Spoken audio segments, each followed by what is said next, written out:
सवितुर्वरेण्यं भर्गो देवस्य धीमहि धियो यो नः प्रचोदयात्। ॐ खं ब्रह्मा। समादरणीय पूज्यपाद स्वामी जी महाराज, आर्य समाज के यशस्वी पुरोहित भाई शिवेंद्र जी आर्य, माननीय अशोक जी शास्त्री, वेद प्रकाश जी शास्त्री और इस पवित्र मंदिर के देखरेख भी कर रहे हैं और पुरोहित भी हैं माननीय पंडित राजेश जी, आर्य समाज कमला नगर के सभी अधिकारीगण एवं सदस्य और इस सभागार में उपस्थित देवियों और सज्जनों, परमात्मा की बड़ी कृपा हम लोगों पर है कि हम सब इकट्ठे होकर के बैठे हैं। यज्ञ का एक अर्थ इकट्ठे होकर बैठना भी है, संगति कर्ण जिसको आप लोग बोलते हैं। हम सब संगति कर रहे हैं एक दूसरे की और वेद प्रचार सुन रहे हैं। बड़ी बात यह है कि आज इस संसार ने वेद को भुला दिया है। अन्यत्र पुस्तकों में श्रम कर रहे हैं, लेकिन वेद को हमने भुला दिया, इसलिए थोड़ा कष्ट है, दुख है। महर्षि दयानंद के शब्दों में वेद के लिए खुलासा करें तो ऋषि लिखते हैं कि बुद्धि पूर्वा वाक्य कृतिर वेदे, वेद में जो भी है वो सारा कैसा है, बुद्धि पूर्वक है। बुद्धि से बाहर कोई भी शब्द नहीं है। एक एक शब्द को यदि लें और विचार करें तो महर्षि का कमाल है। उन्होंने जिन शब्दों का प्रयोग किया और लिखा, बड़ा आनंद आता है जिसमें उनके शब्दों को पढ़ा जाता है। लेकिन मैं उस ओर आपको नहीं ले जा रहा हूं। श्रद्धेय पुरोहित जी भाई शिवेंद्र जी कह रहे थे कि राम की चर्चा करें। राम है ही चर्चा करने के योग्य। क्यों जी? राम क्या है? चर्चा करने के योग्य हैं और उनकी चर्चा हमें करते रहना चाहिए। याद रखना, जो व्यक्ति अपने पूर्वजों को भूल जाता है धीरे धीरे विनाश को प्राप्त हो जाता है। आप सज्जन ध्यान देंगे जो बैठे हैं इधर, जितना जितना हम अपने पूर्वजों को भूलते चले जाएंगे उतना उतना हमारा विनाश संभव होता चला जाएगा। राम क्या है? कुछ ही शब्दों में आपके बीच में रखा जा सकता है। उनका जीवन परिचय आप लोग कई बार सुन पाते हैं। मैं तो धन्यवाद भी देना चाहता हूं उस महान व्यक्ति का जिसने प्रथम बार रामलीला का मंचन किया होगा। कारण विचार करके क्यों किया होगा कि लोगों की कुछ समझ में आ सके। लेकिन आज जो विचित्र स्थिति है वो शायद उसके मन में नहीं थी। आज की जो परिस्थितियां हैं रामलीला में जो होता है वो शायद उसके मन में नहीं था। लेकिन हमें विचार करना चाहिए कि जिस समय महापुरुषों के इतिहास को हम कह रहे होते हैं, दिखा रहे होते हैं, सुना रहे होते हैं, तो लगभग लगभग हमारा भी आचरण उसी प्रकार का हो जाना चाहिए। लेकिन नहीं होता। ये आचरण बड़ी चीज है दुनिया में। राम को यदि आज हम अवतारवाद में ले आए हैं या भगवान शब्द से संबोधित किया है तो इसके पीछे भी 4 लाइनें हैं। सुन लेंगे, गौर से ध्यान से सुनेंगे। सदाचार हैवान को इंसान बना देता है। सदाचार हैवान को इंसान बना देता है। माली वीरान को गुलिस्तान बना देता है। हम आप बीती कहते हैं, दूसरों की नहीं। त्याग इंसान को भगवान बना देता है। जितना त्याग भगवान राम में था, यदि उसको भगवान कहने की स्थिति पैदा हुई, कृष्ण को भगवान कहने की स्थिति पैदा हुई, तो उनके त्याग के कारण थी। उनका आचरण कितना पवित्र था, मेरी घटना आ रही है, क्योंकि व्यक्ति का आचरण ही उसको आगे बढ़ाता है। आचारहीनम न पुनंति वेदाः, ध्यान रखना, आचारहीन व्यक्ति को वेद पवित्र नहीं कर सकता। रावण जैसा महाविद्वान जो चारों वेदों को जानता था, भाष्य सबसे पहले यदि वेदों पर कलम चलाई, भाष्य लिखने का काम किया तो किसने किया? रावण ने किया। और रावण का कोई अर्थ गलत नहीं है, रावण का अर्थ होता है दानी, दान देने वाला। और रावण, हम ऐसे लोगों की संगति ना करें जो दानी ना हो, ऐसे लोगों की संगति नहीं करनी चाहिए जो दान नहीं देते हैं, कंजूसपना जिसके पास है। तो इससे साबित होता है कि रावण का अर्थ दान करने वाला ऐसा महान व्यक्ति जो वेदों का विद्वान लेकिन आचार से क्या हो गया? पतित हो गया, और उसको लोगों ने सम्मान देना बोलो बंद कर दिया। एक घटना आई मेरे दिमाग में जो मैं आपको सुनाना चाहता हूं। कहते हैं पंचवटी पर भगवान श्री राम, माता सीता, श्री लक्ष्मण जी विराजमान है। लक्ष्मण थोड़ा दूरी पर बैठे हैं, भगवान राम और माता सीता पास पास बैठे वार्तालाप में निमग्न है, और वो दोनों एक वार्ता कर रहे हैं। वार्ता क्या है? जब व्यक्ति को कोई कार्य नहीं होता तो कुछ न कुछ और अन्य अपना कार्य सिद्ध करने के लिए लग जाता है। तो और कोई कार्य तो था नहीं। राम ने सोचा चलो वार्तालाप कर लें। सीता से कहा, सीते कुछ बोलो, बताओ, चर्चा करो। तो माता सीते कहती हैं, देखो राम, मेरे चरण बहुत सुंदर हैं। राम ने कहा, नहीं, गलत कह रही है, चरण मेरे सुंदर हैं। बस ये संवाद चल पड़ा। क्या चल पड़ा? संवाद। एक होता है संवाद जिसमें झगड़े की कोई उम्मीद नहीं होती, उसको कहते हैं संवाद। और एक होता है वाद, और ये वाद बाद में क्या बन जाता है? विवाद। संवाद चला, उनमें न वाद था न विवाद था, क्या था? संवाद था। गृहस्थ में यदि आप लोग जा रहे हैं तो इतना अवश्य ध्यान रखें। वेद मंत्र कहता है, समंजंतु विश्वदेवा समाभो हृदयानिनौ सम्मातरिष्वा समुदेष्ट्री दधातु नौ। इसमें जो एक शब्द आया है उसी को समझाने की दृष्टि से कह रहा हूं। राम और माता सीता का संवाद भी आपके बीच में रखूंगा। समुदेष्ट्री दधातु नौ, वो कहता है जैसे उपदेशक और श्रोता का संबंध होता है, ऐसे पति और पत्नी का संबंध होना चाहिए। आप कहेंगे ये संबंध कैसा है? ध्यान से सुने कि पति और पत्नी का संबंध वक्ता और जो श्रोता हैं ऐसा संबंध होना चाहिए। कैसे? मैं बोल रहा हूं, आप सुन रहे हैं। यदि आप भी बोलना प्रारंभ कर दें तो विवाद होगा? नहीं होगा।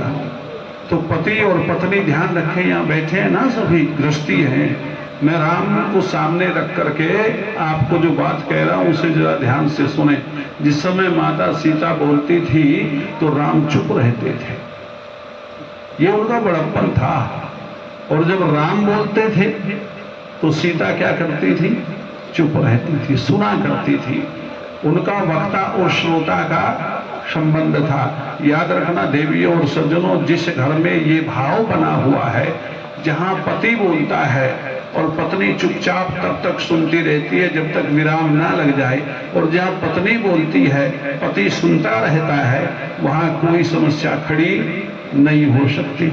समस्या कहाँ खड़ी होती है? जब अपना धैर्य त्याग देते हैं और बीच में ही बोलना प्रारंभ कर देते हैं, हम पूरी बात समझे बिना ही आपस में झगड़ा कर बैठते हैं। ये बड़ी प्रॉब्लम है। तो वेद मंत्र कहता है समुदृष्टि। आप लोग जो बैठे हुए हैं घर में, तो आप बोले एक, दूसरा क्या करे? सुने। अच्छा, यदि एक बोलेगा दूसरा सुनेगा तो गृहस्थ चलेगा, और जिस दिन दोनों ने बोलना शुरू कर दिया तो पड़ोसी सुनने लगेंगे, गृहस्थ नहीं चलेगा। तो माता सीता ने जिस समय कहा मेरे चरण सुंदर हैं, तो राम ने कहा नहीं सीते, चरण मेरे सुंदर हैं। अब दोनों इसी बात पर अड़ गए। माता सीते कहने लगी नहीं नहीं, चरण मेरे सुंदर हैं। राम कहने लगे नहीं, चरण मेरे सुंदर हैं। अब जब दो व्यक्ति आपस में संवाद करते हैं तो उनके बीच में निर्णयात्मक स्थिति पैदा करने के लिए किसी तीसरे को बोलो आना पड़ेगा। यदि कोई तीसरा नहीं आएगा तो वो निर्णय में परिवर्तित तो नहीं होगा। तो राम ने लक्ष्मण को आवाज दी, लक्ष्मण जरा यहां। हाथ जोड़ करके लक्ष्मण खड़े हैं। ध्यान से सुनना लोगों, जहां हम राम को इतना सम्मान देते हैं, लक्ष्मण को राम से भी ज्यादा सम्मान मिलना चाहिए। उस जैसा सेवक दुनिया में पैदा नहीं होता। वर्णन फिर कभी करेंगे, लेकिन वर्तमान में सुनो। हाथ जोड़ के खड़ा हुआ है लक्ष्मण, प्रभु आदेश करो। राम कहते हैं सुनो लक्ष्मण, सीते कह रही है मेरे चरण सुंदर हैं, मैं कह रहा हूं मेरे चरण सुंदर है। अब तुम बताओ किसके चरण सुंदर है, निर्णय करो। ये धर्म संकट में पड़ गया लक्ष्मण। मैं यदि भाभी के पैरों को सुंदर, चरणों को सुंदर बताता हूं तो भैया नाराज हो जाएंगे, और भैया के चरणों को बता दूं तो भाभी नाराज हो जाएगी। बड़ा समझदार था, और समझदार होते हुए उसने अपनी समझदारी का जो निर्णय लिया वो कमाल का था। उसने कहा माता सीते, चरण आपके बहुत सुंदर है, चरण आपके बहुत सुंदर है। देखो वाक्य में फर्क होता है। कहने में उसने पूर्ण विराम नहीं लगाया, निर्णय नहीं दिया है, बल्कि कह रहा है माता सीते आपके चरण बहुत सुंदर है। सीता ने कहा मुझे पता था, देवर तो मेरा ही है, मेरे पक्ष की बात कहेगा। अब लक्ष्मण ने विचार किया, मां को अभिमान हो गया। उसने कहा मां, आपके चरण सुंदर नहीं है, इसलिए सुंदर नहीं है कि आप सुंदर हैं। सीते ने कहा क्या बात, भाई से डर गए क्या? उसने कहा नहीं, भाई से डर के नहीं कह रहा हूं, आप ये मत समझना कि आपकी सुंदरता के कारण आपके चरण सुंदर हैं। उसने कहा और? अब ध्यान से सुनो देवियों, लक्ष्मण क्या कहता है। लक्ष्मण कहता है तुम राम की अनुगामिनी हो, राम के पीछे चलती हो, राम के चरण चिन्हों पर चलती हो, इसलिए तुम्हारे चरण सुंदर है, नहीं तो चरण तो राम के सुंदर है, चरण तो राम के सुंदर है। राम ने कहा मुझे पता था, भाई तो मेरा ही है। क्योंकि देखो समाज में क्या है, बच्चा बिगड़ता है तो पति कहता है पत्नी से ये तेरा बेटा बिगड़ गया। क्या कहेगा? तेरा बेटा बिगड़ गया। और यदि वो बढ़िया चलता है तो कहेगा देखो मेरा बेटा है नहीं, भाव यही है। तो भगवान राम कहते हैं देखो भाई तो मेरा ही है, मुझे पता था मेरा पक्ष लेगा। लक्ष्मण कहते हैं हे राम, मेरे प्रभु चरण आपके भी सुंदर नहीं है, इस चक्कर में मत रहना तुम कि चरण आपके सुंदर है। उसने कहा अरे अभी तो तुम कह रहे थे कि कहे अब भी रहा हूं, लेकिन हे राम सुनो, तुम्हारे चरण सुंदर नहीं है, तुम्हारा आचरण सुंदर है। और जिसका आचरण सुंदर होता है दुनिया उसके चरण चूम लेती है, और जिसका आचरण गंदा होता है लोग अपने चरणों से ठुकराते भी हैं उसे।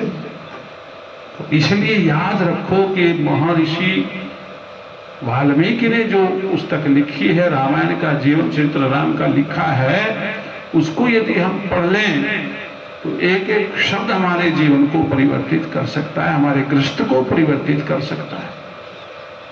राम का जीवन कैसा रहा? कष्टमय था, कुछ कष्ट तो थे। मेरे याद आया कि राम को जिस समय वनवास हो रहा था, क्योंकि आप लोग सब घटनाओं से परिचित हैं, मैं विशेष घटनाओं पर थोड़ी सी आपका ध्यान चाहूंगा ताकि आप लोग समझ सकें।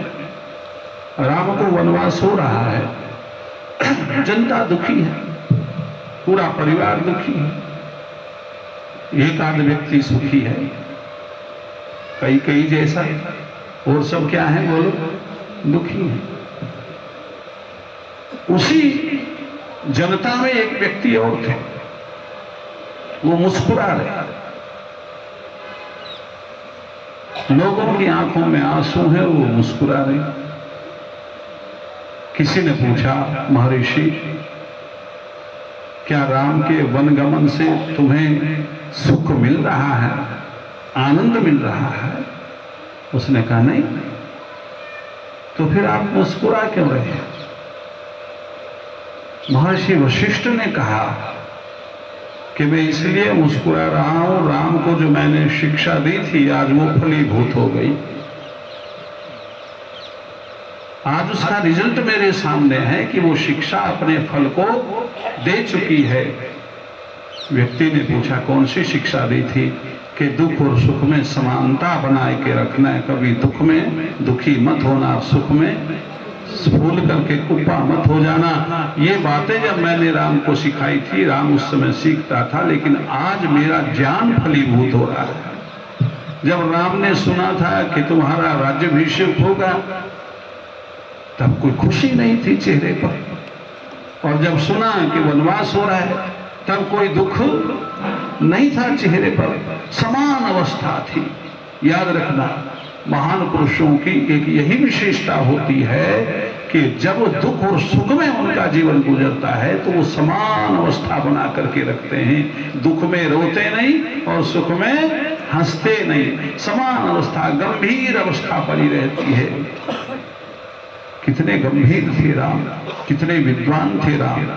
रामायण को पढ़ो, लेकिन खाली पढ़ने से नहीं। मैंने कई बार आप लोगों को कहा, जिसका भी जीवन चरित्र पढ़ो, बड़े गौर से, बड़े ध्यान से पढ़ो।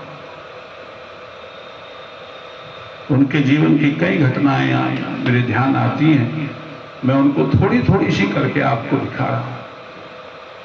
महर्षि विश्वामित्र के साथ में जिस समय जनक के यहाँ गए, जनकपुरी में, वो इसलिए नहीं गए थे कि तुम्हारा विवाह हो जाएगा, पता नहीं था। वो तो देखने गए थे धनुष यज्ञ को, कि चलो देखें। तो वहां जिस समय जहां ठहरे हुए थे, राजा जनक के पुरोहित कौन थे भला? शतानंद। क्या नाम था? शतानंद। कुछ चीजें ऐसी हैं जो हमें मालूमात नहीं होती। शतानंद उनसे मिलने आए, किससे? महर्षि विश्वामित्र से। राम लक्ष्मण से नहीं मिलने आए थे, विश्वामित्र से मिलने आए। उनका सम्मान किया और सम्मान करके विश्वामित्र एक कमरे में या अलग से ठहरे हुए थे। वो राम, जब पता लगा कि दशरथ के पुत्र दोनों राम और लक्ष्मण आए हैं, तो शतानंद उनसे भी मिलने चले गए। वार्तालाप करते करते शतानंद ने एक बात कही, हे राम, क्या तुम जानते हो जिनके साथ तुम आए हो, विश्वामित्र ऋषि, ब्रह्म ऋषि, इनके विषय में जानते हो? इनका जीवन परिचय है तुम्हारे पास? उसने कहा, हाँ, थोड़ा बहुत जानता, हल्का फुल्का। उसने कहा, सुनो, मैं सुनाता हूं, अब आप सुनो जरा ध्यान से। लोगों ने अनेक बातें बनाई, लेकिन जो वास्तविकता है, कारण यह है कि हम इतिहास को जानने का प्रयत्न नहीं करते, इतिहास को समझा करो। अब वो कहता क्या है? शतानंद कह रहे हैं, राम, एक समय था जब ब्रह्म ऋषि की प्रतिष्ठा को प्राप्त हो गए थे महर्षि वशिष्ठ, और विश्वामित्र उस समय राजा थे। वो घटना जरा आप लोगों ने सुनी होगी, लेकिन जरा गौर से सुनना, मैं कैसे सुना रहा हूं। इतिहास की जो विशेष स्थिति है वो आपके बीच में रख रहा हूं। विश्वामित्र राजा थे, अपनी सेना और मंत्रियों के सहित कहीं जा रहे थे। रास्ते में जिस समय उन्हें दिखाई दिया दूर से कोई बगीचा है, बड़ा आश्रम है, तो उन्होंने मंत्री से पूछा, ये किसका आश्रम है? क्योंकि उस समय आश्रम बहुत थे। उसने कहा, ब्रह्म ऋषि वशिष्ठ का आश्रम है। तो वहां विश्वामित्र कहता है कि बहुत अच्छा, चलो दर्शन करते चलो। वस्त्र, राजसी वस्त्र उतार दिए, साधारण वस्त्र, साधारण वेश में आ गए, शस्त्र अस्त्र सब वहीं रख दिए, सेना को वहीं ठहराया, मंत्रियों सहित महर्षि वशिष्ठ के आश्रम में प्रवेश करते हैं। और प्रवेश किया तो महर्षि वशिष्ठ ने उनका सम्मान किया, स्वागत किया, और पूछा कैसे आना हुआ? कि इधर से जा रहे थे, सोचा आपके दर्शन करते चले। ठीक है, बहुत अच्छा। और कौन है? कि सेना साथ में है, कि सबको बुलाओ, सबका स्वागत होगा। उसने कहा नहीं, ये आश्रम है, सेना बड़ी है, कि कोई बात नहीं, बुलाओ। सबको बुलाया सेना। महर्षि वशिष्ठ ने तब तक आदेश दे दिया था ब्रह्मचारियों को, खीर बनाओ। खीर बनाई गई, परोसती गई, सबको परोसी, सब ने मन भर करके खाई खीर। और जब कहते हैं खीर खाई तो विश्वामित्र सोच रहा था, इतनी शीघ्रता से ये दूध आया कहां से, इतनी जल्दी से ये दूध आया कहां से, पता करना चाहिए। अब वो विश्वामित्र वशिष्ठ से पूछते हैं, हे ब्रह्म ऋषि, ये तो आश्रम है, इसमें इतनी बढ़िया व्यवस्था कैसे? तो वो कहते हैं, सूर्य वंश के लोग मुझे गौवें दान देते हैं। ध्यान से सुनो, जो सच्चाई है वो आपके बीच में रख रहा हूं। सूर्य वंश के लोग मुझे गौवें दान देते हैं और हष्टपुष्ट गौवें हैं, बहुत सा दूध देने वाली गौवें मेरी गौशाला में हैं, सब दान में प्राप्त होती हैं, ब्रह्मचारियों के लिए आती हैं। उसने कहा, मैं वो गौवें देख सकता हूं? कि हाँ, देख लीजिएगा। गौशाला बिल्कुल बैक में थी, वो गौशाला में चले गए। एक से एक गौ बंधी थी, बड़ी सुंदर अच्छी गौवें थी, भरपूर दूध देने वाली थी। राजा के मन भा गई वो गाय। राजा ने कहा, इनमें से कुछ गौवें मुझे दे दो। वशिष्ठ कहने लगे, ये दान में आई हुई है, मैंने तुम्हें, बोलो आज क्या होता है, आज तो दान की चीज भी बेच दी जाती है, क्यों जी? महर्षि वशिष्ठ कह रहे हैं, ये दान में आई हुई गौवें हैं, ब्रह्मचारियों के लिए दी हैं, गुरुकुल के लिए हैं, आपको नहीं दे सकता। राजा विश्वामित्र कहने लगे, मैं राजा हूं, मैं आपको पूरा मूल्य दूंगा। उसने कहा, मैं मूल्य लेकर के भी नहीं दे सकता, पाप का भागी नहीं बनूंगा मैं, ये दान में आई है, मैं नहीं दूंगा। तो उसने तुरंत रजोगुण बढ़ गया, और रजोगुण बढ़ा तो राजा ने कहा, मैं राजा भी हूं। उसने कहा, तुम कुछ भी हो, लेकिन मैं नहीं दूंगा। तो उसने सैनिकों को आदेश दिया, खोलो गौवें। जब सैनिक आगे बढ़ने लगे तो ब्रह्म ऋषि वशिष्ठ ने खड़े होकर के एक बात कही, राजा तो पागल हो गया है, पगला गया है ये राजा, लेकिन तुम तो बुद्धि रखो, थोड़ी बहुत बुद्धि रखते होगे। अरे ये आश्रम की गौवें हैं, दान में आती है, इन्हें यदि खोल के ले जाओगे, राजा को पाप लगे ना लगे, लेकिन तुम्हें पाप अवश्य लगेगा। सैनिक पीछे हट गए। राजा ने बहुत जोर लगाया, ये भी कहा, मैं तुम्हें तनख्वाह देता हूं, पैसा देता हूं, भरण पोषण करता हूं, तुम मेरा कहा नहीं मानोगे। सैनिकों ने कहा, राजा कुछ भी दंड दें आप, लेकिन हम ये पाप नहीं करेंगे, हम ये पाप नहीं करेंगे। राजा हार मान गया, और राजा वहां एक बात कहता है, धिक बलम क्षत्रिय बलम, ब्रह्म बलम बलम बलम। क्या गजब की बात कहता है। वो कहता है कि मुझे आज पता चला कि क्षत्रिय का बल कुछ भी नहीं होता ब्रह्म बल के सामने। जिस फौज को, जिन सैनिकों को मैं भरपेट भोजन देता हूं, आज मेरी ही आज्ञा का उल्लंघन कर गए, किसके सामने? ब्रह्म ऋषि के सामने हथियार डाल दिए, मेरी अवहेलना कर दी। तो इसका मतलब यह है कि क्षत्रिय बल कमजोर होता है, ब्रह्म बल भारी होता है। और उसी समय निर्णय लिया विश्वामित्र ने कि मैं ब्रह्म ऋषि के पद को प्राप्त करके ही रहूंगा। तब भगवान राम कहते हैं शतानंद से, हाँ अब मेरी समझ में आई ये बात कि ब्रह्म बल कितना बड़ा होता है। उसने कहा, वो कैसे? शतानंद ने पूछा, कैसे आई तुम्हारी समझ में? कि जिस समय मुझे यज्ञ की रक्षा के लिए मांगने के लिए गए थे विश्वामित्र, उस समय जब तक सभा में विश्वामित्र रहे, मेरे पिताजी सिंहासन पर नहीं बैठे, खड़े रहे। ये ब्रह्म बल का प्रताप था, नहीं तो वो सम्राट हैं। लेकिन मेरे याद है कि जब तक विश्वामित्र सभा में रहे, पिताजी सिंहासन पर विराजमान नहीं हुए, खड़े रहे। ये सम्मान होता है ब्रह्म बल का।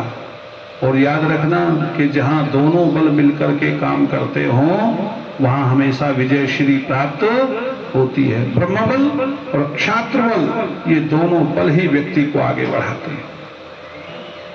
भगवान राम के साथ में दोनों बल थे, ऋषियों का आशीर्वाद भी था, खुद वो क्षत्रियत्व में निपुण थे, अन्य ऋषियों की आदेश का पालन करते थे, उनके दिए गए शस्त्र अस्त्रों को संचालन करते थे।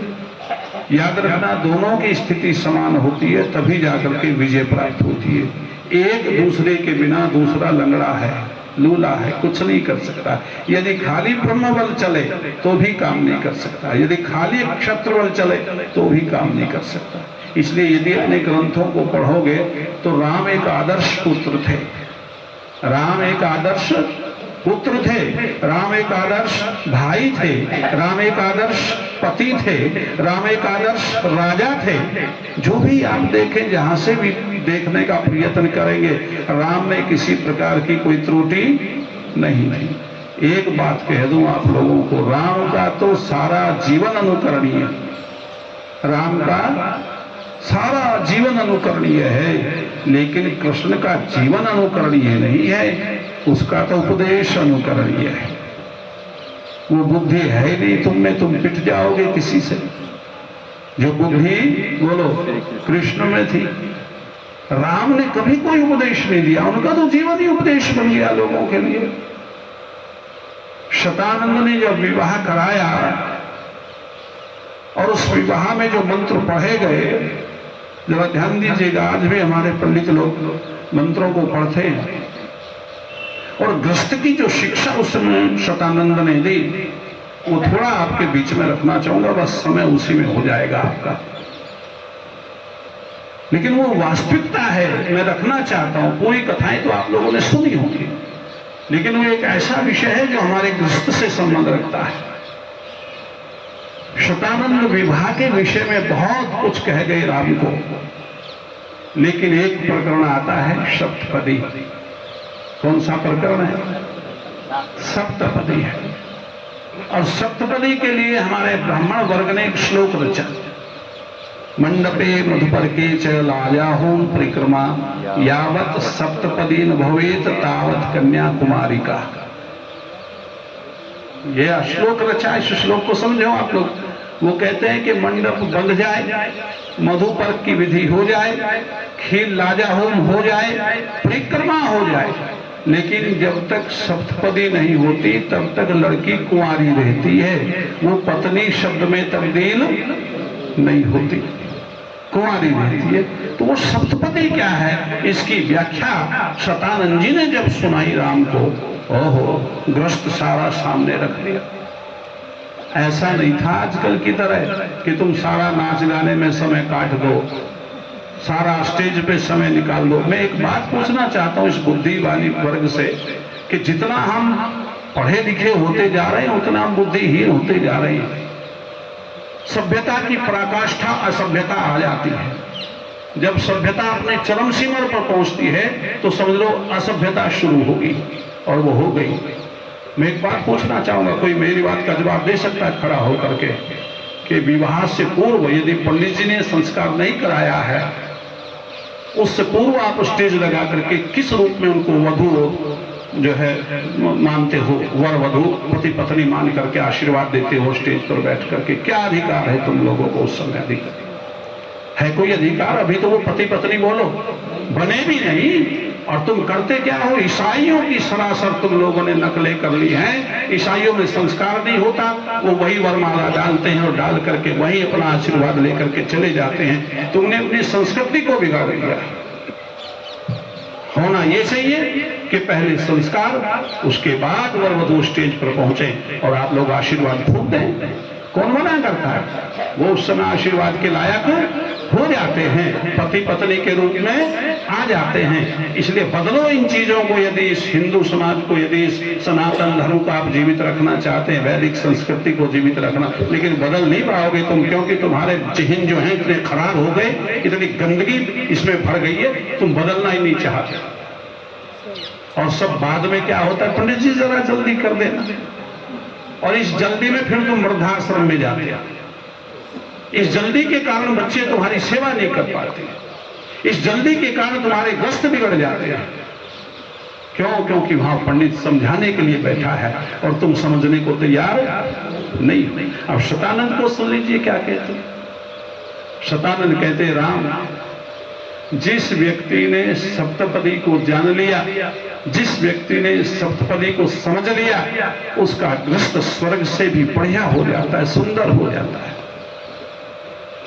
राम कहते हैं, हे आचार्य, आप मुझे वो व्याख्या जरूर सुनाएं जिससे मेरा घर जो है क्या बने, स्वर्ग बने।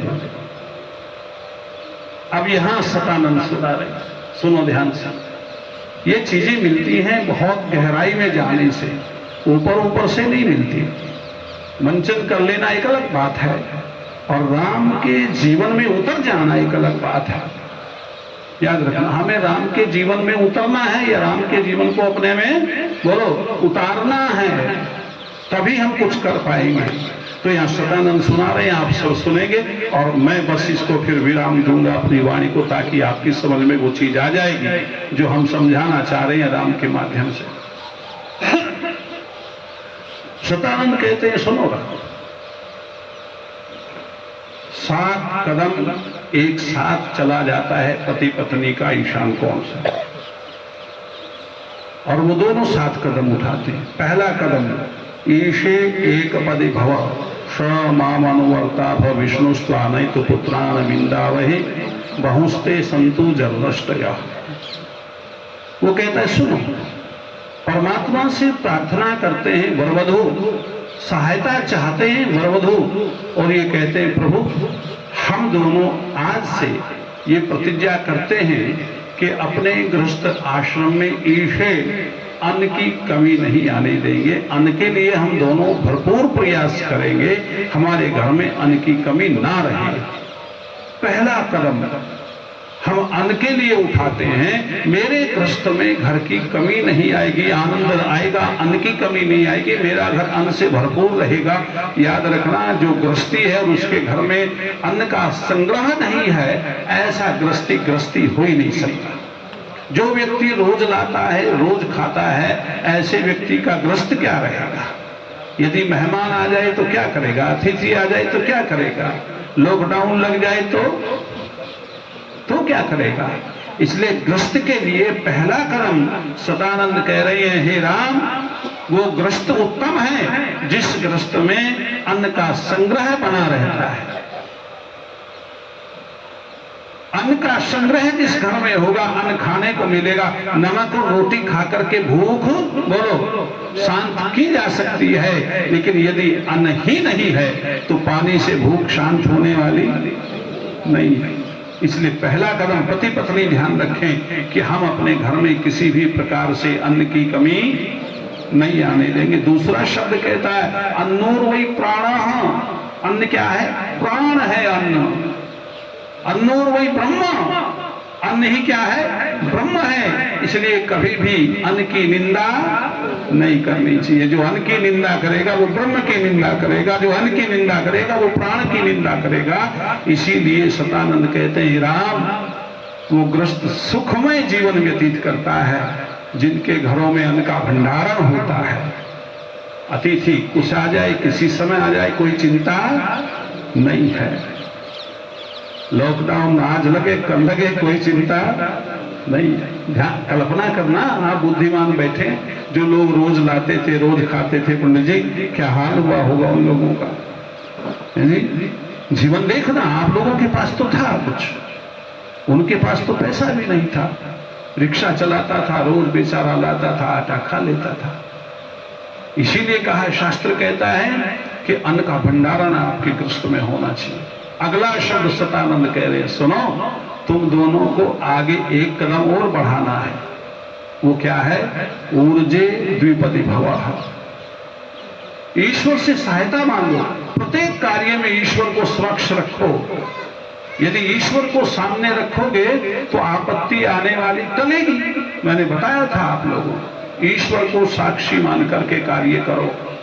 अब वो कहते हैं कि ईश्वर से सहायता चाहो, किसकी? ऊर्जे द्विपदी भव, शक्ति की। बिना शक्ति के दुनिया में कोई कार्य संपन्न नहीं होता। बल्कि उपनिषद लिखता है, न अयम आत्मा बलहीन न लभ्य। ये जो आत्मा है जिसको हम देखना चाहते हैं, परमात्मा से मिलना चाहते हैं, ये शक्तिहीन पुरुष को प्राप्त नहीं होती। बल ही दुनिया में आगे बढ़ाता है। इसलिए अन्न जो है हमारे घर में, हम उसे इस प्रकार से खाएं जिससे हमारी शक्ति कम ना हो बल्कि क्या हो, बढ़े। हम आज क्या खा रहे हैं पता है आप लोगों को? मैं एक घर में गया, मैंने कहा भाई गुरुजी भोजन करोगे? मैंने कहा बिल्कुल करेंगे, समय हो रहा है। क्या बना है? कि कढ़ी बनी है। मैंने कहा बहुत अच्छा, परसों कढ़ी खाई, अब तक याद है। प्रधान जी की यहाँ थी, कहने लगे कढ़ी बना रहे। मैंने कहा चलो बहुत बढ़िया बात है, कल खाई ना? हाँ। तो उसने कहा कढ़ी बनाई। मैंने कहा ले आओ, बहुत अच्छी बात है, जो बना है वो ले लेंगे। कढ़ी रखती, थोड़ी देर में वो दूध का गिलास लेके आए। मैंने कहा ये क्या मट्ठा है? कि नहीं दूध है, कच्चा दूध। मैंने कहा इसका क्या संबंध है इसके साथ में? दूध का कढ़ी के साथ में कोई संबंध नहीं है। उसने कहा हम तो खाते हैं कि बड़ा स्वाद लगता है। मैंने कहा बीमार कितने हो कि सारे दवा खा रहे हैं? मैंने कहा ऐसे ही खाओगे। जिस व्यक्ति के घर में अन्न तो है लेकिन वो उसकी प्रयोग की विधि नहीं जानता है तो ऐसा व्यक्ति बीमार पड़ जाता है। इसलिए शास्त्रकार कहता है कि अगला जो कदम आप दोनों को उठाना है, अन्न के बाद शक्ति किससे मिलेगी? अन्न से। उसको इस प्रकार बनाइएगा जिससे हमारी शक्ति क्षीण ना हो बल्कि क्या हो, बढ़े, ऊर्जा मिले। अन्न किसके लिए होता है बहनों? ऊर्जा के लिए होता है, और वो ऊर्जा हम नष्ट कर बैठे तो इसलिए कहा है कि ऊर्जे द्विपदी भव। हे सीता, हे राम, तुम दोनों प्रयास करना कि तुम्हारी शारीरिक शक्ति, तुम्हारी आत्मिक शक्ति, तुम्हारी बौद्धिक शक्ति कमजोर ना बने। याद रखना, जिस व्यक्ति की ये तीनों शक्तियां क्षीण हो जाती हैं वो व्यक्ति धीरे धीरे धीरे धीरे नष्ट हो जाता है। यही तो शक्ति है। अगला कदम उठाते, मैं जल्दी जल्दी में लंबा प्रवचन नहीं कर रहा हूं, नहीं तो एक एक वाक्य पर काफी बोला जा सकता है। बस मुझे आप लोगों को ध्यान दिलाना है कि शतानंद जैसे पुरोहित और बड़ी गंभीरता से समझा रहे हैं दोनों, विचलित मत होना। तीसरा कदम फिर उठाना। उसने कहा गुरुदेव क्या तीसरा कदम भी ऐसा ही होगा? उसने कहा बिल्कुल, 7 कदम तक ऐसे ही चलेगा। कि क्या है तीसरा कदम? रायश पोषाय त्रिपदी भव। सुनो राम, गृहस्थ को चलाने के लिए शक्ति और अन्न ही काफी नहीं है। गृहस्थ को चलाने के लिए शक्ति और अन्न ही काफी नहीं है, बल्कि इसके लिए धन की भी आवश्यकता पड़ती है, क्योंकि बिना धन के तो धर्म भी बोलो नहीं होता है।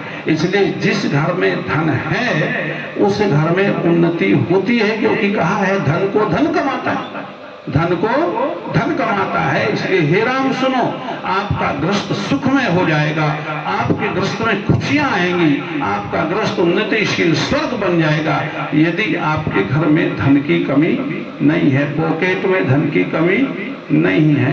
अच्छा एक बात बताओ, जिस व्यक्ति को धन की कमी, मैंने बताया था कल भोज का जिक्र किया था ब्राह्मण का, लेकिन एक बात और बता रहा हूं, दोबारा सुन ले, शायद मैंने सुनाई होगी। आमदनी कम खर्चा ज्यादा, ये आसार मिटने के हैं। आमदनी कम खर्चा ज्यादा, ये आसार मिटने के हैं। और ताकत कम गुस्सा ज्यादा, ये आसार पिटने के हैं। यदि हम लोग अपनी आमदनी के अनुसार, अपनी आय के अनुसार व्यय करते हैं। एक नौजवान भीख मांग रहा है सड़क पर, दूसरा नौजवान उधर से आया, उसने कहा भाई साहब 1 रुपया। उसने देखा ये लगता तो अच्छे घर का है, हो सकता है कोई आपत्ति आई हो। उसने 10 रुपए निकाले, उसके हाथ पे रख दिए और पूछा एक बात तो बताओ भाई साहब ये हालत कैसे हुई? उसने कहा जो कमी तेरे में है वही मेरे में थी। उसने कहा मेरे में कमी क्या आ गई भाई? उसने कहा मैंने 1 रुपया दिया, तैने लिया, मांगा 1 रुपया, तैने दिए 10 रुपए, यही हाल मेरा था, आज सड़क पे हूं। अरे मैं 1 रुपया मांग रहा हूं तो 1 देना, 10 क्यों दे रहा है? वही याद रखो, यदि आमदनी के हिसाब से खर्चा नहीं करोगे तो मिट जाओगे।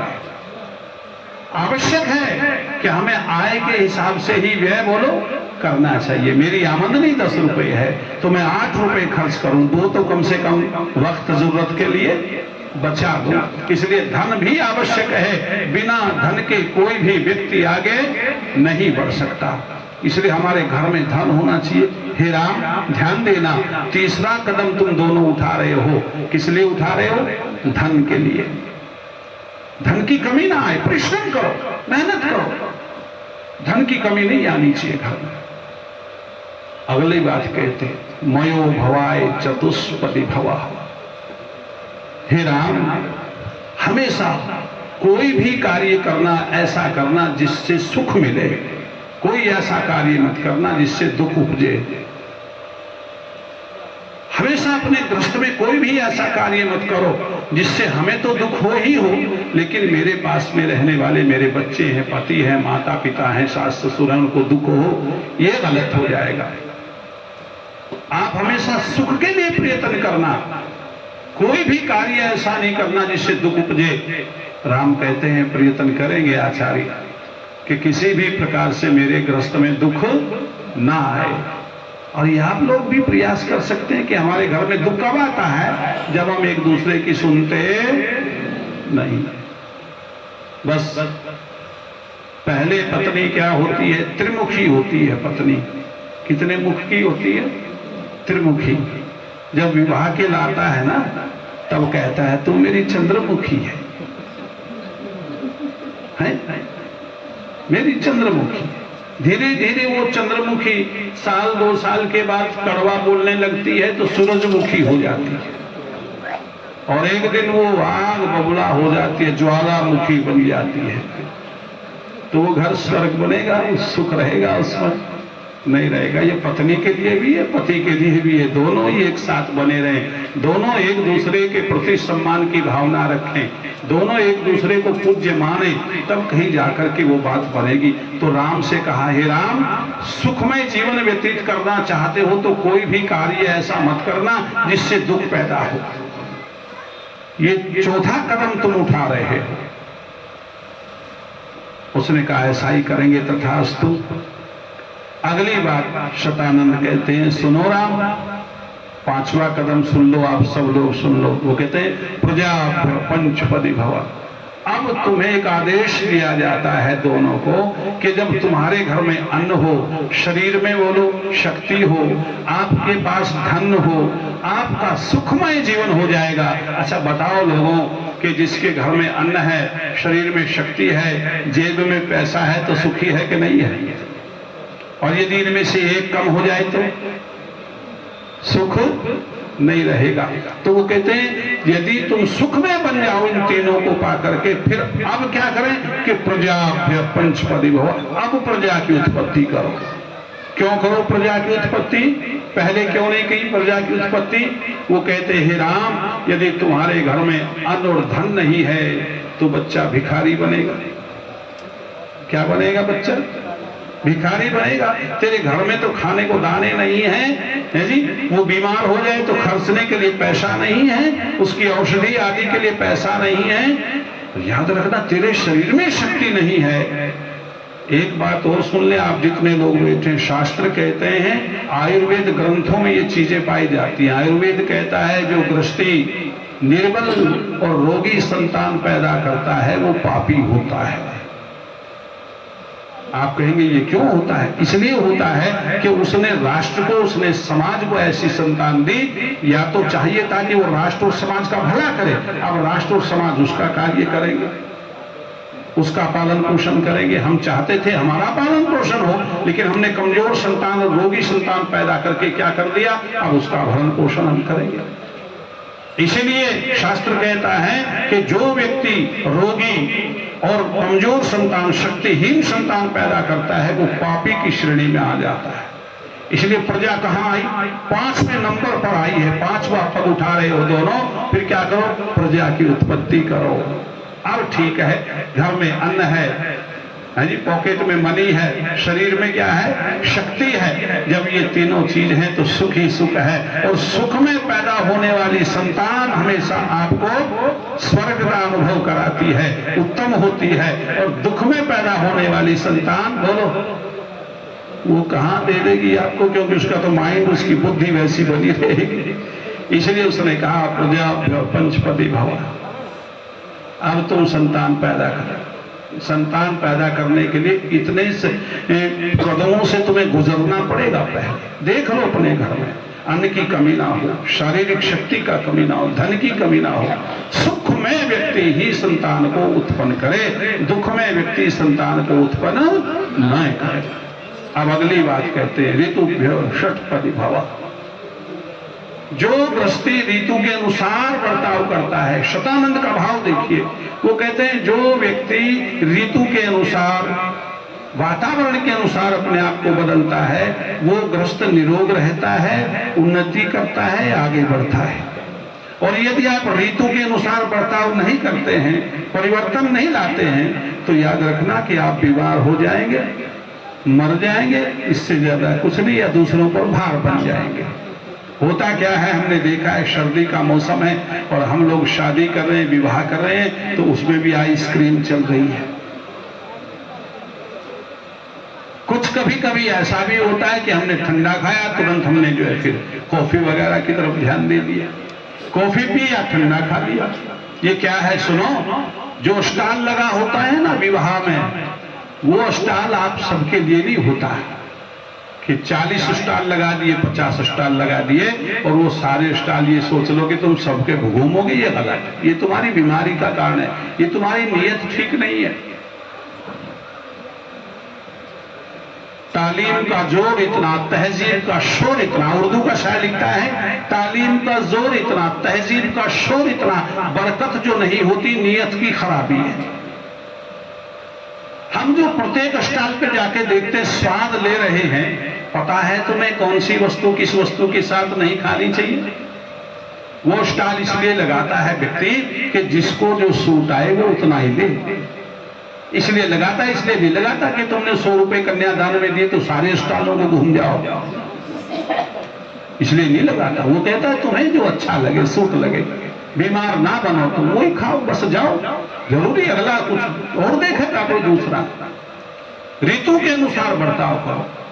महर्षि चरक जा रहे हैं जंगल के रास्ते से, उनके शिष्य उनके साथ में हैं, तो एक पक्षी बोल रहा है पेड़ पर, हालांकि वो अपनी वाणी में बोल रहा था, लेकिन फिर भी महर्षि चरक थे, चरक विद्वान थे, ऋषि थे, और वो उस पक्षी की वाणी को सुनकर के कहते हैं शिष्यों ये बताओ ये क्या बोल रहा है? तो कुछ शिष्यों ने कहा कुछ नहीं, अपनी वाणी में बोल रहा है। चरक ने कहा वो तो मुझे भी पता है, लेकिन ये जो बोल रहा है ये कुछ कह रहा है। तो वहां अग्निवेश नाम का उनका एक शिष्य था, वो कहते हैं कि महर्षि ये कह रहा है को रुख रोगी कौन है? तो महर्षि चरक कहते हैं अग्निवेश जब तुम इसकी भाषा समझ गए हो तो उत्तर भी दो। तो अग्निवेश कहता है हित भुक मित भुक रित भुक। जो हितकारी भोजन करे वो व्यक्ति निरोगी होता है, जो माप तोल करके खाए वो व्यक्ति निरोगी होता है, और जो ऋतु के अनुसार खाए वो क्या होता है? निरोगी होता है। ये 3 चीजें ध्यान रखो। यदि भोजन स्वादु है तो उससे ज्यादा मत करो, स्वाद में ज्यादा खा लेना, ये आपने माप तोल के नहीं खाया है, वो आपके लिए नुकसान देगा। हितकारी भोजन करना चाहिए। मुझे कौन सी चीज हितकारी है? मैं पित्त प्रकृति का हूँ, वात प्रकृति का हूँ, कफ प्रकृति का हूँ, मुझे खट्टी चीजें नुकसान देती हैं, तली हुई चीजें नुकसान देती है, या फिर ठंडी चीजें नुकसान देती है, ये विचार करके खाना चाहिए। इसका मतलब यदि तुम सब खा रहे तो तुम्हारी नीयत में खराबी है, और उस नियत के बंधे हुए तुम लोग सब चीजें खा रहे हो, फिर बीमार हो जाते हो। तो ऋतु के अनुसार कहते हैं राम, जैसी जैसी ऋतुएं परिवर्तन में आती चली जाती हैं, वैसे तुम्हारा रहन सहन भी परिवर्तन में बोलो आ जाना चाहिए, तुम्हारा ग्रस्त सुखी रहेगा। और अंतिम बात कहते हैं शतानंद कहते हैं सखे सप्तपदी भवा। आपस में एक दूसरे के प्रति मित्रवत व्यवहार करना। दुनिया जानती है तुम पति पत्नी हो, लेकिन याद रखना तुम दोनों ने अपना व्यवहार कैसा रखना है? मित्रवत व्यवहार रखना है। जैसे एक मित्र दूसरे मित्र के लिए लालायित रहता है, ऐसे तुम दोनों अपना व्यवहार रखना। हमेशा ध्यान रखो दुनिया के लोगों कि जब मित्र आता है तो जो प्रसन्नता मित्र को होती है वो रिश्तेदार को देख करके भी प्रसन्नता नहीं होती। क्यों? क्योंकि इसके पीछे कारण यह है कि मित्र वही होता है जिससे मेरे विचार रिश्तेदार विचार मिले ना मिले, जरूरी नहीं है कि रिश्तेदारों से मेरे विचार मिले, लेकिन मित्र वही बनेगा जिससे मेरे विचार मिलेंगे। इसीलिए हृदय स्पर्श करके कहते हैं विवाह में, मम चित्तम अनुचित्तम त्यस्तु मम वाचम एक मनः जुषुष्वः प्रजापतिस्त्वान्युनक्तुम मह्यम्। वो कहते हैं मेरे और तेरे विचार समान होने चाहिए। जिस ग्रस्त में पति पत्नी के विचार समान हैं, हे राम, वो ग्रस्त स्वर्ग है, उसमें किसी प्रकार की कोई कमी नहीं है। अच्छा ये बताओ, क्या राम के और सीता की मित्रता में कमी आई? नहीं आई ना। यदि वो मित्र ना समझते तो लंका के ऊपर चढ़ाई करके, इतना बड़ा उद्योग करके, इतना बड़ा परिश्रम करके, अन्य को इकट्ठा करके वो सीता को लेने जाते क्या? नहीं जाते। इसलिए ध्यान रखना कि हमने राम के जीवन को ठीक से पढ़ा नहीं। जिस दिन राम के जीवन को हम ठीक से पढ़ेंगे, उस दिन हम पढ़ने का अर्थ क्या होता है, अपने जीवन में उतारना। क्या हम राम बन पाए? क्या हम सीता बन पाई? नहीं। क्या लक्ष्मण जैसा भाई हमें मिल पाया? क्या हमने किया उसके साथ में राम सा व्यवहार? पता है राम क्या कहते हैं? लक्ष्मण ने कहा, राम धनुष बाण उठाओ, सीता को गुफा में छिपा दो। क्यों? तैयार हो जाओ धनुष बाण लेकर के, पेड़ की आड़ ले ले, पहाड़ की पर्वत की आड़ ले ले, सीता को गुफा में छिपा दो। क्यों? क्योंकि केकई का पुत्र भरत हमें मारने आ रहा है। और भरत किस लिए आ रहा था? मिलने आ रहा था, वो तो ले जाने आ रहा था। लेकिन लक्ष्मण में थोड़ा क्रोध था, धैर्यहीन थे लक्ष्मण, धैर्य नहीं कर पाते थे। राम ने कहा, लक्ष्मण दोबारा इस प्रकार के शब्दों का प्रयोग मत करना, क्योंकि मेरा भरत ऐसा नहीं है। अच्छा, कोई भाई कह सकता है आज ऐसा कि मेरा भाई ऐसा नहीं है? कितना विश्वास था भाई के ऊपर राम को कि मेरा भाई ऐसा नहीं है कि वो हमें आकर के यहाँ एकांत में घेर करके मारे, निष्कंटक राज्य करने के लिए बड़ा विश्वास था। यही विश्वास भाइयों में पैदा करना है। लेकिन हमने आज तक राम को सुना, रामलीलाओं का मंचन किया, देखा, लेकिन स्वयं में राम को कभी उतारा नहीं। ये हमारी बड़ी भूल है। थोड़ा भी पढ़ो राम को, फिर उस पर विचार करो। यदि याद रखना, हम लोग राम के जीवन को पढ़ते रहे और आचरण ना करें तो क्या परिस्थिति बनेगी, विचार करना थोड़ा। इसलिए मैं कह रहा हूं, जितने भी अपने महापुरुष हुए हैं, भगवान कृष्ण, भगवान राम, इनके जीवन परिचय को घर पे बैठ के भी पढ़ा करो, बार बार पढ़ो। चित्र को देख करके चरित्र की याद आती है, और उनका जीवन परिचय पढ़ेंगे तो कभी न कभी अपने अंदर हम महसूस करेंगे कि हम गलतियों पर हैं। उस गलतियों को सुधारने का प्रयत्न करें हमें। मैं ज्यादा नहीं कहता, समय भागा जा रहा है, दौड़ा जा रहा है। इसके लिए तो कई दिन की कथा की बात होनी चाहिए। एक आध दिन में ये निपटने वाली बात है नहीं। ये तो मैंने कहीं कहीं से आप लोगों को सुनाई है कि आपके जीवन में अपने महापुरुषों के प्रति श्रद्धा बोलो होनी चाहिए। राम की जय बोलने से काम नहीं चलेगा, बल्कि राम जैसा बनने का प्रयत्न करो। बल्कि मैं तो एक बात कहूंगा, थोड़ा आप लोगों को अटपटा लगेगा, आप राम नहीं बन सकते, रावण ही बन जाओ। क्यों पंडित जी, अशोक जी? यदि आप राम नहीं बन सकते, रावण बन जाओ। आप कहेंगे क्या शास्त्री जी कोई बात कह रहे हैं? नहीं, बहुत बड़ी बात कह रहा हूं।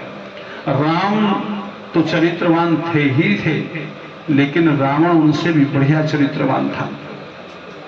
भले ही कहते हैं जिसकी गाड़ी गिर जाती है खाई वगैरह में तो लोग खड़े हो जाते हैं उसको बताने के लिए, इधर से नहीं लाया, उधर से नहीं लाया, ये नहीं किया, वो नहीं किया। आज हम रावण को बुरा बता रहे हैं, लेकिन रावण को पढ़ना।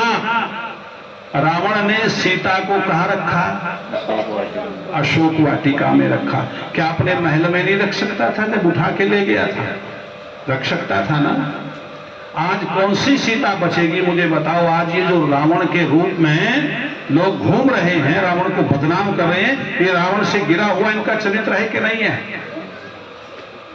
अशोक वाटिका में रखा। मिलने जाता था रावण सीता से, दूसरे दिन तीसरे दिन मिलने जाता था, लेकिन अकेला नहीं जाता था। अन्यों को साथ लेकर के जाता था।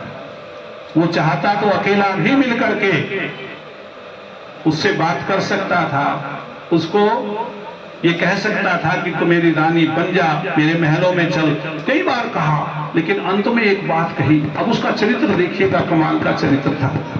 रावण कहता है सीते, मैं तुझे 3 माह की अवधि दे रहा हूं। 3 माह की अवधि थोड़ी नहीं होती, 3 महीने, बस इससे ज्यादा मैं सब्र नहीं कर सकता। यदि तू मेरी पत्नी बन गई तो ठीक, नहीं तो जो राक्षसियां तेरा पहरा दे रही है ना, तेरे टुकड़े टुकड़े करके खा जाएंगे। ये नहीं कहा तुझसे जबरदस्ती विवाह कर लूंगा, ये शब्द नहीं थे रावण के। इसलिए कह रहा हूं अपने चरित्र को सुधारे। वो तो गलती हो जाती है, व्यक्ति से गलती हुई और उस गलती का खमियाजा उसको बोलो भुगतना पड़ा। कुछ लोग एक शब्द कहते हैं, आरती का समय हो गया है, मैं आप लोगों को बता रहा हूं, कुछ लोगों ने ये कहा कि झूठ मूठ में अजी नाक कान नहीं कटे थे शूर्पणखा के, वो तो बेइज्जती कर ली तो नाक कान कट गए। मैंने कहा किस शास्त्र में लिखा है कि नाक कान नहीं कटे? महर्षि याज्ञवल्क्य को पढ़ो।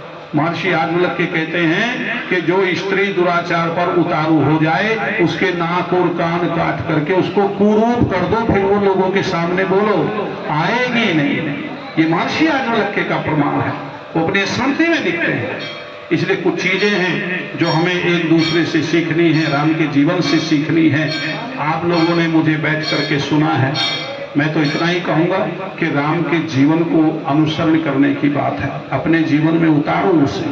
राम का जीवन बोलता है, राम का जीवन ही दर्शन है, राम का जीवन ही उपनिषद है। इसलिए उसका सारा जीवन वेद के अनुसार मर्यादा में बंधा हुआ चला, उनका सारा जीवन मर्यादाओं में दूसरों को उपदेश देता रहा। ऐसे महान पवित्र उच्चतम मर्यादा पुरुषोत्तम भगवान राम के आचरण को हम अपने जीवन में उतारने का प्रयत्न करेंगे तो उनके वंशज कहलाने का हक रखेंगे, और यदि हम छोड़ देंगे तो हम उनके वंशज कहलाने का हक भी खो देंगे। आप सबका बहुत बहुत धन्यवाद है, आप लोगों ने सुना है। अपनी वाणी को विरमित करता हूँ।